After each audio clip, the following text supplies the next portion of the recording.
RX93.1 presents the Concert Series. Live musical performances at the Monster Studios by today's artists. The Concert Series. Your host, Rico Robles.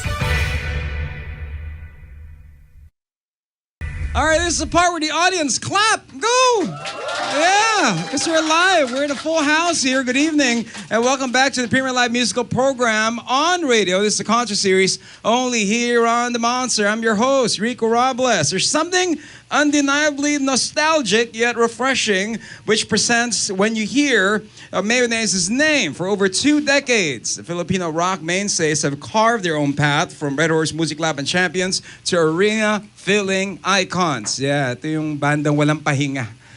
Nationwide always and worldwide. They're back with B-Sides and Rarities Volume 2, a sonic scrapbook of unreleased treasures, revamped favorites, and surprises spanning from 2009 to 2025, which comes a deeper look into the soul of the band, and they never left, they just evolved. So we'll talk about the evolution and the additions of more members. We'll talk about that in just a bit. We got Monty, Sean, Nikki, Carlo, and Kino. They're joining us tonight on the show. But first, before they rock it out, let's open it with some Yara on Front Act on the Concert Series. Monster RX93.1. Yeah, Mayonnaise joining us. Welcome back. Welcome back. You know, online lang tayo dati. Now it's live in person. What's up, fellas? How you guys doing? Okay, Rarities. This is a collection. This is, of course, part 2.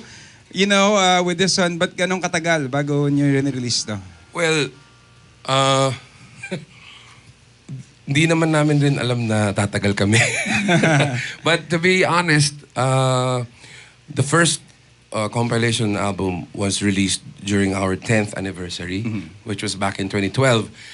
This one was supposed to be released on our 20th anniversary, but if hindi kayo familiar, biglang sumikat ulit yung Jopay nung 20th. Yung part 2, no? Yeah, nung 20th anniversary namin, so we had to push back all of our plans and just play a lot of shows in honor of that certain period na sobrang requested yung Jopay all over again.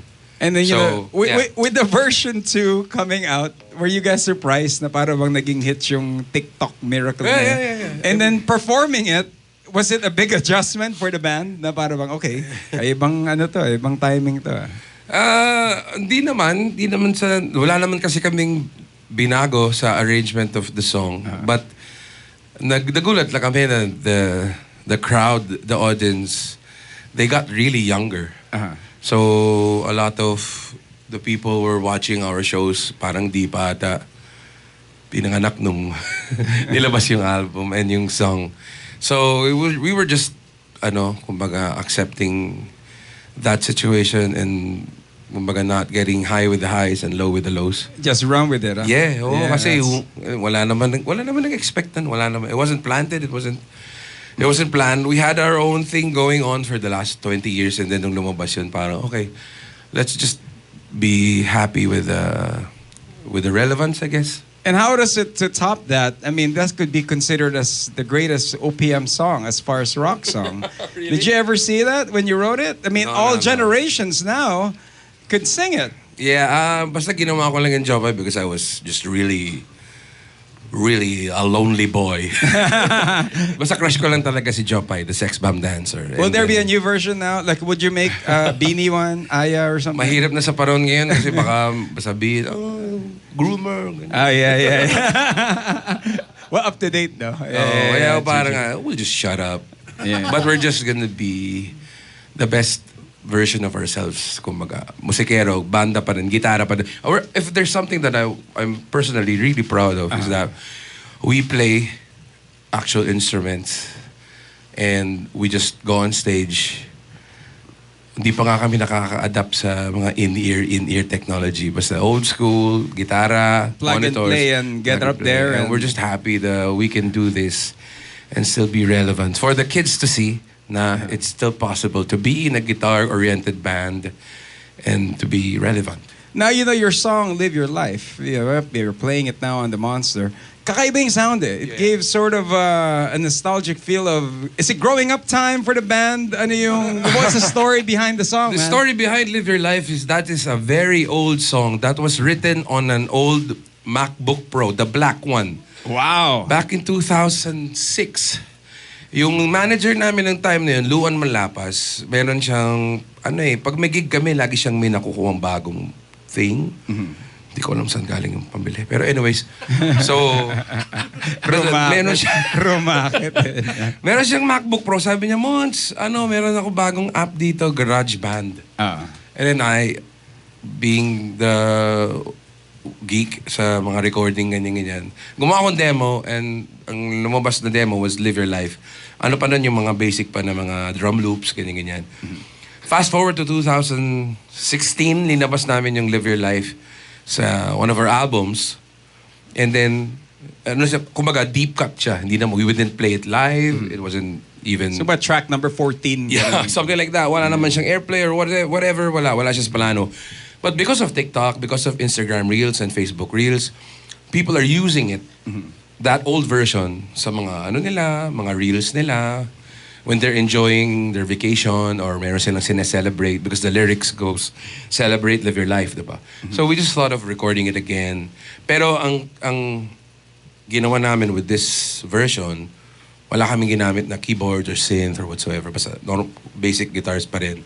Pero keep that festive mood, medyo parang Coldplay, Viva la Vida, ganon. Jump up and down kind of feel, okay. Yeah. And then when you try this out to perform this in front of a crowd, kasi kayo, wala kayong pahinga. When it comes to gigs, I watch your stories and I watch all your stuff, all towns. Yeah. You guys are doing that. How was the reaction of the crowd? Masaya sila kasi di namin dinutugtog eh. Di ba? I mean, sa bar. We played sa bar gigs. Yeah. Ever since naman, like, they know, yung Mayonnaise naman, when we play smaller venues, I ask them kung anong gusto nilang marinig. And then you try out the new stuff as well. Yes, exactly. So, kumbaga parang, for sure, yung mga fiestas, the LGU gigs, the provincial gigs, you have to play the hits. Pero when you play the smaller venues or the intimate shows, that's the time that we get to interact with the audience, with the supporters, and when they ask them, ano gusto nyo? And Live Your Life, ang palaging halos request ng mga... See, now we learned something new for all the fans who watch different shows. Why are you wondering when you buy tickets to the smaller venues? But iba yung kanta nila. Ganun yun. That's when the artists actually get to try it out. Okay, so, of course, the whole album, the volume 2, is there a volume 3 of this one? Or is it a brand spanking new album that's coming up next? We're gonna be trying a lot of new stuff soon. We have a very exciting project after this compilation album. And for sure, mag-guesting kami ulit dito. Yeah, dude. Anytime. All right, we're going to talk to more of the members of Mayonnaise and also the addition of these guys. They were here last time. But I just want to know when you added these guys in the group. All that coming up. Once again, if you have any questions for the band, put it where you're watching this. We got them live. More music. Okay, what's the next 2 songs, man? Or few songs? Pink, White, Blue. And all these songs are from the new compilation album. All right, here we go. All right. We got them live tonight, ladies and gentlemen. Audience, you could clap again. We got Mayonnaise, the concert series. Hey Monsters! It's Kayla Rivera. To catch exclusive versions of songs played on this episode, visit the Monster YouTube channel at RX931. That's youtube.com/RX931 and listen live on air on FM radio Mondays 7 p.m. on Monster RX93.1. Now back to the concert series interviews from the Monster. Hey, nice. We got them live, the concert series. Sobrang naano ako na sa song na yun. It's very year-ender video kind of thing. Grabe It's and it made me realize all the friends that have left us. Di ba? Alam mo yung ganun. Galing. Is that gonna be the theme? I'm gonna have to ask you to add more songs. Aga natin matatapos. You know what I mean? So for the fans that are here as well. Now, coming off of the rarities of this album, when you guys had to perform it, I'll talk to the other members as well. You know, when you are performing this now, ano yung next sound na ngayon ng Mayonnaise on the next album? You have your mic there. Mahirap i-define yun eh. Kasi hindi kami, Mayonnaise is never conscious kung what our sound should be. Parang never naging pilit. It always comes naturally. So, si Monty as main songwriter, siya lagi may ideas and then babato niya sa amin as demos. Then from there, doon na namin nagkakaroon ng kanya-kanyang arrangement. Ganyan. So, very guitar heavy, there's a signature, yeah, very guitar heavy talaga. So I wouldn't say there's a signature sound, pero parang minsan it depends. Depende sa panahon, like what we're listening to, what are you guys listening to now? Oh, iba-iba. Iba-iba eh. Totally, iba-iba. Yeah. Meron rin kami New Music Friday eh. Every Friday, minsan nag-send kami sa group namin ng, Pares, patan mo to! Yeah, magbabati sa months ng gano'n. Ang galing, huh? Yeah. So the beauty of technology, you're making the most of it. Now with the addition of these two, when did you guys decide to add these two? 10 years ago, no? 10 years na, no? More than 10 years ago. 2012 or 13? 17, 16? Yeah, 15, oh. 2015 naging part ng team, tapos nag-gitara siya mga around 2017. Palakpakan niyo naman silang dalawa. And then adding these guys, of course, the guitar will be thicker, no? It's more I mean, it reminded me a lot of sort of some Foo Fighters. Yeah, that's the main thing, guitar heavy on this one. Is there any future releases of any punk album for you guys? Sinabi ko na to sa our Believe family. Mahirap kasi sa panahon ngayon na ano eh. Diba, everybody's like releasing singles, ganyan. Hindi kasi kami masingle eh. Lahat kami ma-album pa din eh. Like, nakakatamad to go into a studio and then just record one song. Parang release. Parang ka nag-buffet tapos isa lang ulam kinain mo. So, parang punta ka ng circle sa adobo yung kinuha mo. Maraming kanin tsaka adobo. Parang kailangan marami. Ito lang yung trip ko eh. Ganun Ganun si Wewing eh. So, with the album, ano yung body of work yun pag ganun for you guys? Is it a storyline from first song to the last song? May mga interlude din ba? Hindi naman kailangan related like lyrically, pero at least sonically, at least alam kong kuwari nakikinig siya ng itong banda pinapakinggan niya. Right now, Sean is listening to this kind of sound. Kasi for example, I can come into the studio and write something so simple and then maging complex pagka dinigyan na ni Sean ng palo niya. So, yun nga, like what Nicky said, every time that we try to come up with an album, at least may idea kami of how loud the guitars will be, how the drums will have an impact on the arrangement of the songs, yun talaga.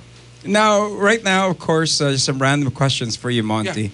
Yeah. I know you listen to a lot of Blackpink. I know you listen to a lot of different kind of music. Yeah. What's that song you wish you've written right now that you've probably been hearing on the radio, man? Wow. Siguro kahit ano ba yung gamit ni ngayon? Damn! Serious question. Patingin lahat. Hindi kasi iniisip ko kung ano madalas ginagamit ngayon sa mga jingle eh. Kasi kung nakasulat nun, ang dami kong pera. Lalo na, eleksyon, no? Di ba? Oh. Pero on a serious note, I mean, any song from Nico Blanco. Yeah. He's a genius. So, locally, Rico Blanco, outside of the US, outside of the Philippines, siguro, anything from Dave Grohl, I guess. Yeah. Foo Fighters, yun talaga eh. And if Beanie was to approach you guys to write him a song, what would be the song you would write him? I'm 8. Yun yung name ng song. I am 8. Di ba 8 sila? This next song is I'm 8 by Beanie.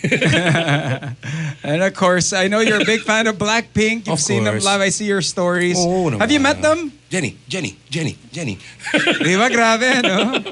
Oo, sobrang fan. At sobrang proud ko kasi dalawa sa kanila na Coachella. On their own, and right? Lisa. Tapos si Rose, my bias, nag-collab with Chris Martin and Coldplay. Yeah, like apete. Yeah. Kinda. I mean, I like your guitar, man. It's yes, a Rose sir. there. But people don't know this is a very, very nice guitar. It's a Tom DeLonge, actually. These are the people who saved my life during the pandemic. Liverpool is my favorite football club. Rose is my bias from Blackpink. And this is the cast from the Bible. De joke lang. This is the cast. Last Supper, yun.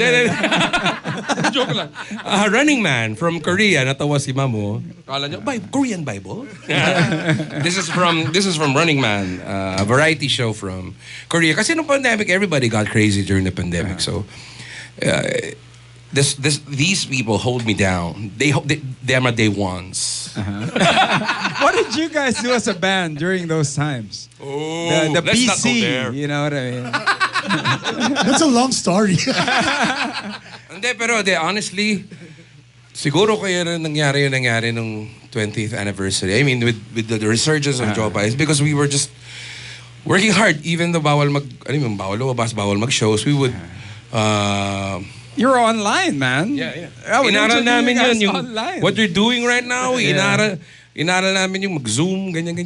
Zoom Premium, whatever you call it. Pinakamalapit sila online, Yellow Room, man. Try pa kami mag-jamming online. Hindi kami Kasi kanya-kanya. Laging yung pero pag ganun, Sundays ba yung live nyo nun lagi? Yes. So Sunday service, yeah. Yeah, I remember It's the only way for us to be able to connect pa rin sa fans namin. Palapakan natin ang Mayonnaise for that. Thank you. Sunday service. Thank you. Galing. We enjoyed that. That was cool. Yeah. That was cool. Thank you for that. Okay, so are you gonna add some more songs? Yeah, a few more. Okay, so for the rest of the fans, what's to look forward to? Medyo delay, naglag eh. Nagdelay yung you know, who do you guys want to thank before we let y'all play some more songs? Thank you sa Mayonnaise who was inside the booth. Thank you guys. Thank you. And syempre, Killer Bear, andyan si na Brian, all the way from Sydney. Yes. Si Don, si Adrian of Yellow Room, and Snoop Dogg. si Wiz Khalifa / Snoop Dogg. Escape Audio also for our sound system. Thank you. This evening. Thank you so much. Mayonnaise Management, Dingoy Brian Chi is also there. Hello. So yes, and for all party needs, the joke lang, all the necessary details for bookings and whatever, for info, facebook.com/mayonnaiseph, Twitter, X and Instagram, Mayonnaise Music. And yeah, stream our new album. Was your song ever used in a political ad? Oh yeah. Anong song? Palagi naman, pero di kasi nagpapaalam. Anong message mo sa mga those that are just using... Siyempre, diba, you have to do it legally, pero, diba? Did you go after them? Hindi, baka patayin ako. Live your life. Si ate, yari tayo. Hindi, joke lang. I mean, wala naman ako idea. If ever, but I did a political jingle for a couple of, parang talaga yun, pinagawa talaga. Not our songs. So pag is it challenging, ano yung catch doon? Parang 15 seconds, ano yung... Yeah, a minute of some, a recycled tune or something. Mahirap pa din. Mas madali gumawa ng original na kanta kaysa sa yung gagawa ka ng jingle for... May mga certain campaign. Words kasi, servisyo, publico kind of thing that you have to... Dagat, gano'n. Ilog, batis. Pizza pa. Oh. Itatapon, gano'n. Well, I was like, what's next? Yeah, I know. But Monty, thank you. Thank you guys. Thank you for being a part of the show. They're gonna sing some more songs. Yes. For you guys. How many more songs? Up to you guys. Ilang minutes pa tayo? We have 20 more minutes to add to this lovely occasion we got. Ladies and gentlemen, once again, they are back. Well, they never left. They're keeping us with some more music. Let's give it up for Mayonnaise. Anong gusto nyo? 3 more before Jopay. Di ka naman kausap eh. Bakit part 2? Ayaw niya bakit part 2? Tulad ng dati, Dadon. Okay. Tulad ng dati. Iba yun na. Sige. Tawag dito Tiger. Sana magustuhan nyo. Tiger, bakit to, Jopay? Tulad ng dati. Dadon yun.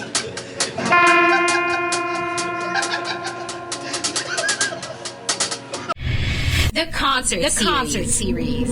Live on the Monster.